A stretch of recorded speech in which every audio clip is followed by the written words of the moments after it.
Our housing and residential life staff are here now and along the way to make sure your living experience matches your highest expectations. This is how Northeastern Housing greets visitors on their website. The question is, are housing expectations being met? We spoke with students about their housing experiences and asked a housing representative to respond to their concerns. I'm Nikki Naquin, and this is NUTV's Digging Deeper. For our investigation, we spoke with 3 students who all had very different housing situations, but shared similar concerns. One shared concern was a lack of transparency in the housing process. Matt Wright, a second-year biology major, was eager to move into 1110 Commimwealth Avenue after receiving a promising email from the housing department about the new property. An email came out over the summer, and it said, hey, there's this exciting new housing opportunity for sophomore and upperclassmen students to live in studio apartment style housing at 1110 Commimwealth Ave.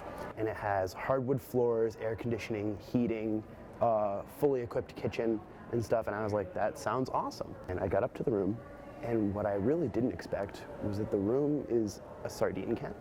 I can rest my arms on both beds between when I'm sitting there. The bathroom has a standing area of about the size of this table. The biggest complaint that we had for the fall semester was the climate in the room. And there's an air conditioning unit in the room, but it doesn't really work. I don't necessarily blame the housing office, but I wish they had given us an accurate description of the building.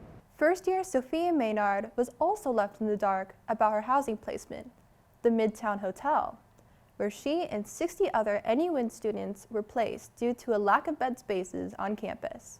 I remember hearing rumors in London that there wasn't enough housing on campus and that some kids would have to be off campus and some kids would have to be like in this hotel.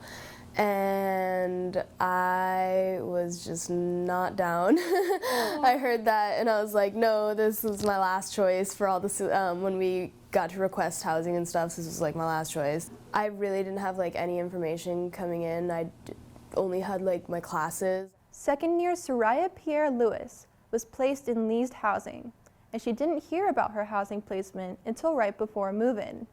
I had a terrible lottery number. I was the last selection time on the last day, like 5:20 p.m., and there were no beds left on campus. It's beginning of August, I still don't have housing, and I had to move in a week early because I was part of a program with the Center of Community Service. I would have not gotten housing, I firmly believe, like until the last week of August if Center of Community Service hadn't done it on my behalf.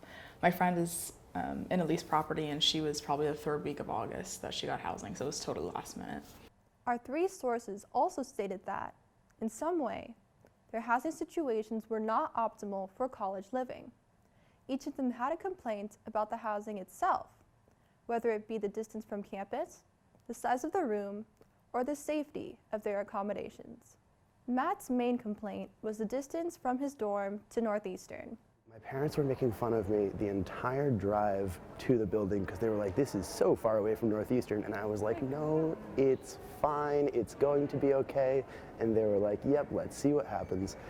And we eventually got there, and it was very far away from Northeastern. If I have a 9:15 class, I can get up at 7, get out to the T-stop for 8 to make sure I get to school in time. Or I can get up at 7:45, take a shower, and just take an Uber and come over because I'll get there faster. And it's not nearly the most economical way to do things, but it's the most time-efficient way to do things. Sophia also spends quite a bit of time going to campus each day, and her building has had facilities issues. Yeah, we have to walk about 30 years to get to campus. The biggest con is not the distance, but like not being on campus and being surrounded by other Northeastern students. Laundry literally just got put into the hotel. I know kids who just didn't do laundry for a long time. Or they had to bring bags of clothes and just trek all the way to campus and like use one of their friends' laundry machines. I've never felt unsafe Other than the walk back at night, honestly, it's like 10, 11, and I try and walk back, and that's the only time that I've ever really felt unsafe. When I brought up Sophia's laundry issue, housing responded by saying, the space itself was ready on opening day. However, there was a delay in the permitting, something that was out of our control. Soraya had problems with the size of her dorm, but her main concern was its safety and its lack of basic services provided to other students. It was a studio double, but clearly the apartment was meant for one person. The door, like you could tell, had been physically broken into prior to me moving in, so it was just kind of like reinforced with like a metal frame, but the door didn't actually meet the door frame, so you could see inside the apartment. Paying for on-campus housing, you're paying for the proctor, you're paying for the amenities of having laundry in your building, you're paying for having a common area in the building. Again, it is the same price and you're not getting any of the amenities in the building. In regards to safety, housing said, there's never any sort of guarantee for anything security related. If the student states the lack of a proctor as a particular concern, then we can work with them. And in most cases, if not all, we can accommodate them on campus.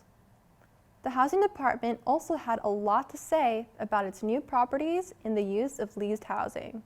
We do have enough housing for all students who are required or guaranteed housing. With every amenity, we'll try, to the extent that we can, to do something so that students with leased properties can make it somewhat comparable. Us leasing the properties is actually supporting the students to have the flexibility that they need to have to manage their academic program here at Northeastern. Every institution can improve, and Northeastern Housing is no exception. Though most students are able to find rooms on campus that accommodate their needs, some aren't as lucky. There are options, however, for those unsatisfied with their housing situation. Students can request to move, and upperclassmen can contact off-campus student services for help with finding apartments and navigating the leasing process. Every year, more students come to Northeastern, putting more pressure on the housing department to find adequate housing near campus. Now more than ever, there is a need for long-term solutions to current housing problems. For NUTV News, I'm Nikki Naquin. Thank you for watching.